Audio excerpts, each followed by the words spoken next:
হীন করেছে। আমি জানি না আমি পরবর্তীতে আমি আবার কনসিভ করতে পারবো কিনা, আমি আবার সংসার করতে পারবো কিনা। আমার ভাই নেই, বোন নাই, আমি একাই। সে যখন জানতে পারে আমি একেবারে অসহায়, সে আমার উপরে দিনের পর দিন এই অত্যাচারগুলো করছে। তারেক হাওলাদার গাজীপুর ভাওয়াল বদরুল আলম কলেজের বিলুপ্ত সভাপতি, এবং তার আরেকটা পরিচয় আছে, সে নায়িকা মাহিয়া মাহির বিশ্বস্ত গাড়ি ড্রাইভার এবং রকিব সরকারের বিশ্বস্ত লোক। সে তার সব কাজের সহযোগী, তার বিশ্বস্ত সহযোগী। এই লোকের সাথে, তারেক হাওলাদারের সাথে আমার বিয়ে হয়েছে গত 12/12/2023 সালে।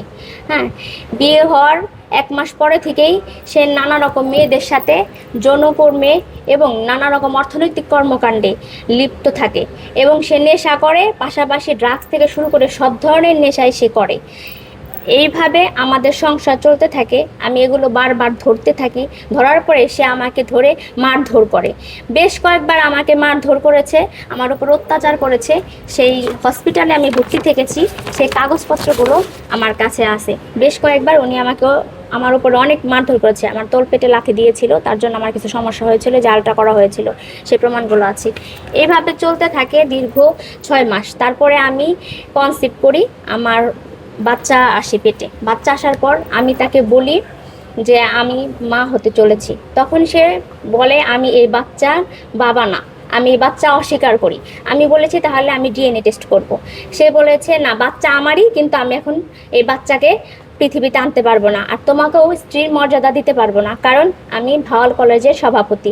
আমার ছাত্রলীগ নমিনি বাদ হয়ে যাবে, আমাকে বাসার থেকে বের করে দিবে, এবং আমাকে বাসাতে কোনো টাকা পয়সা দিবে না ব্যবসা বাণিজ্য করার জন্য। তুমি চুপ থাকো, সব বিষয়কে ধামাচাপা দিয়ে রাখো। তারপরও আমি বেশ কয়েকবার তার বাড়িতে গিয়েছিলাম এই বিষয়টা সবাইকে জানানোর জন্য, কিন্তু সে বাসার সামনে থেকে লোকজন দিয়ে আমাকে ধরিয়ে এনেছি। শুধু আমাকে না, আমি আমার মা দুজনে গিয়েছিলাম, আমাদের দুজনকে সে লোকজন দিয়ে ধরে এনেছে, এবং আমাদেরকে ভয়ভীতি দেখাইছে যে সে আমাকে শ্যুট করে দেবে, আমার মাকে শ্যুট করে দেবে, আমার পরিবারের কাউকে ক্ষতি করে দেবে, এগুলো যদি আমি পাবলিশ করি তাহলে আমাকে সে শেষ করে দেবে। এ ধরনের ভয়ভীতি দেখায় সে আমাকে চুপ রেখেছে। সর্বশেষে আমি বাচ্চাটাকে রাখতে চেয়েছিলাম, সব রকম চেষ্টা করেছিলাম, কিন্তু সে বাচ্চাটা রাখবে না।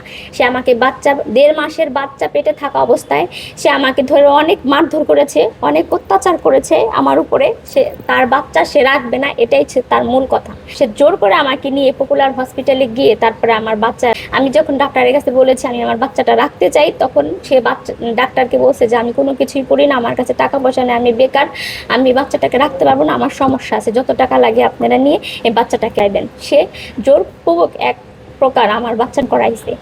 তারপরেও সে আমার ক্ষান্ত থাকেনি, সে আমাকে নিয়মিত টর্চার করেছে, যে নেশা করে এসে আমার গায়ে হাত তুলেছে, আমাকে মেরেছে, নিয়মিত এইভাবে চলতে থাকে। সর্বশেষেও আমি চেষ্টা করেছি তার সাথে সংসার করব। আমার পরিবার থেকে অনেক আগেই বলেছে এই সংসার কখনো হবে না, তুমি তাকে আর তোমার জীবনে রাখো না। তারপর আমি বলেছি না, আমার স্বামী যতই খারাপ হোক আমি তাকে আমার জীবনে রাখার চেষ্টা করছি, আমি তার সাথে সংসার করার চেষ্টা করেছি। একটা মেয়ে সবসময় সংসারটাকেই আগে প্রাধান্য দেয়, সব সময় মেয়ে চায়। একটা মেয়ে কিন্তু ইচ্ছে করে ডিভোর্সি হতে চায় না ভাইয়া, সে চায় স্বামীর সাথে শেষ পর্যন্ত সংসার করতে।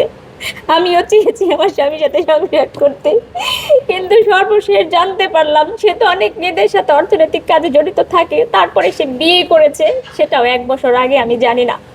তার বন্ধু বান্ধব আমাকে পরবর্তীতে জানাইছে যে আপনি জানেন না, সে 1 বছর আগে মিথিলা নামের এক মেয়েকে বিয়ে করেছে এবং তার সাথে মিরপুরে সে সংসার করে।